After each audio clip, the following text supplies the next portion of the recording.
Well, the first Republican debate came and went last month. The climate change agenda is a hoax. You have no foreign policy experience, and it shows. And you know what? It shows. Foreign policy experience. We need to send Joe Biden back to his basement and reverse American decline. But the second debate is already fast approaching, so who can we expect to see on the stage this time? Well, let's start with who we probably won't be seeing.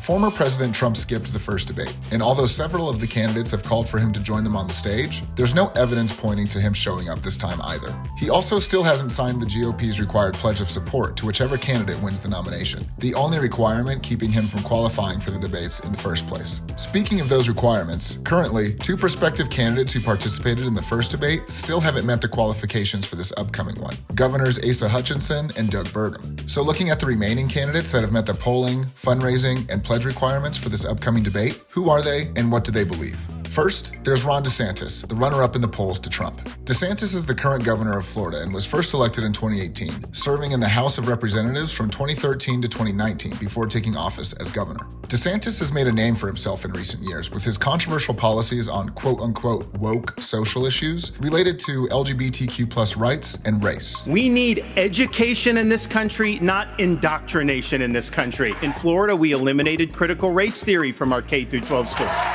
We eliminated gender ideology from our K-12 schools, and we have elevated the importance of American civics in teaching our kids about the Constitution and the Bill of Rights. While DeSantis nearly caught up to Trump in the polls earlier this year, his support among conservative voters has fallen dramatically in the last few months, landing him just ahead of the rest of the Republican candidates. Next on the stage will be the similarly anti-woke, libertarian political outsider and youngest candidate, Vivek Ramaswamy. Similar to Donald Trump in 2016, Ramaswamy has no previous political experience, but has touted his business experience in the biotech industry as evidence of his ability to lead and get things done. Ramaswamy's extreme libertarian views can be seen in his goal to cut 1 million federal jobs, nearly 50% of the federal civil workforce, in the first year of his presidency, targeting government agencies like the Department of Education, the FBI, and the IRS. Shut down the head of the snake, the Department of Education. Take that $80 billion, put it in the hands of parents across this country. This is the civil rights issue of our time. Allow any parent to choose where they send their kids to school. End the teachers' unions at the local level to allow public schools to compete. And then revive our national identity where every high school senior should have to pass the same civics test that, frankly, every immigrant, including my mother, had to pass in order to become a citizen of this country. Since the first debate, the outsider candidate has found himself in numerous controversies, like when he said this about the statements from a progressive black congresswoman and a progressive black author. These are the words of the modern grand wizards of the modern KKK. And some of his business practices have also been called into question. The New York Times reported that Ramaswamy made a fortune by bringing his biotech company public in 2015, only to have its key drug fail and value tank 2 years later after Ramaswamy had largely cashed out. He's a sort of a music man, said Kathleen Sebelius, the former health secretary for the Obama administration, while speaking to the New York Times. Following Ramaswamy in fourth place is Nikki Haley from South Carolina. First taking national political office in the House of Representatives in 2005, Haley went on to become the governor of South Carolina in 2011, then was appointed by Trump to serve as the U.S. ambassador to the United Nations from 2017 to 2018.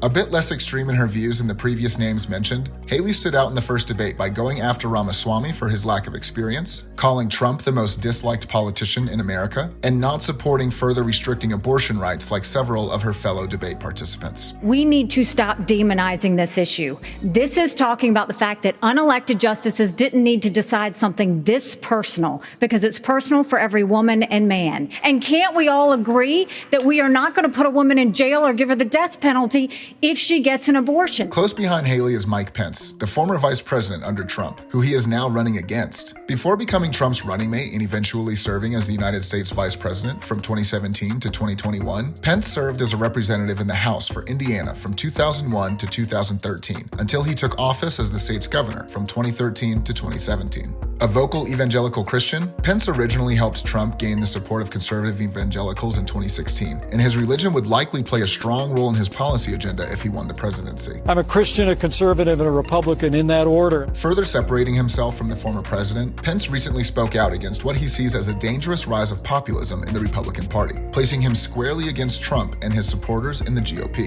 This may be part of why he's currently in the bottom 3 of debate qualifying candidates, as over half of conservative voters still have Trump as their top pick.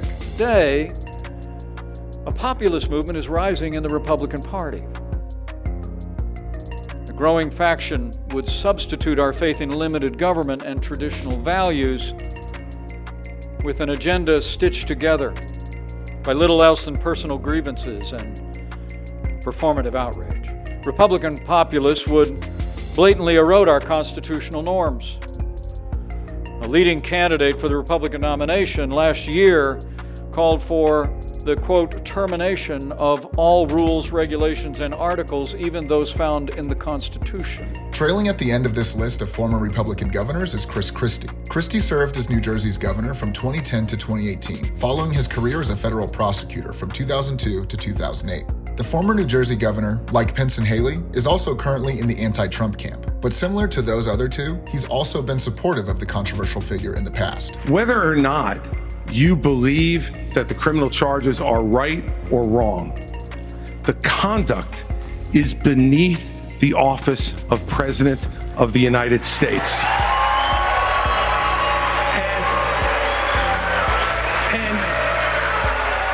And you know, this is the great thing about this country.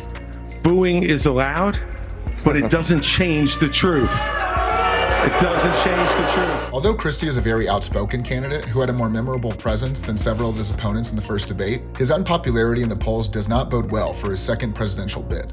Finally, the candidate who is still qualified for this debate but finds himself at the bottom of the polls is Tim Scott, the only senator on this list. Holding office as a U.S. Senator from South Carolina for 10 years, Scott first took national office during his term in the House of Representatives from 2011 to 2013. Throughout his time in office, his experiences as a black man have informed his stances on race-related topics such as police reform. There's a deep divide between the black community and law enforcement. We cannot ignore these issues. Because while so many officers do good, and we should be thankful, as I said on Monday, we should be very thankful and supportive of all those officers that do good. Some simply do not. I've experienced it myself. With these candidates all relatively close in the race preparing for the second debate, the looming question is whether any of them will be able to pose a real threat to Trump's massive lead in the polls. While he's likely not going to be seen at the debate, the 4 times indicted former president and current frontrunner will still be on the minds of conservative voters, whether he's on stage or not.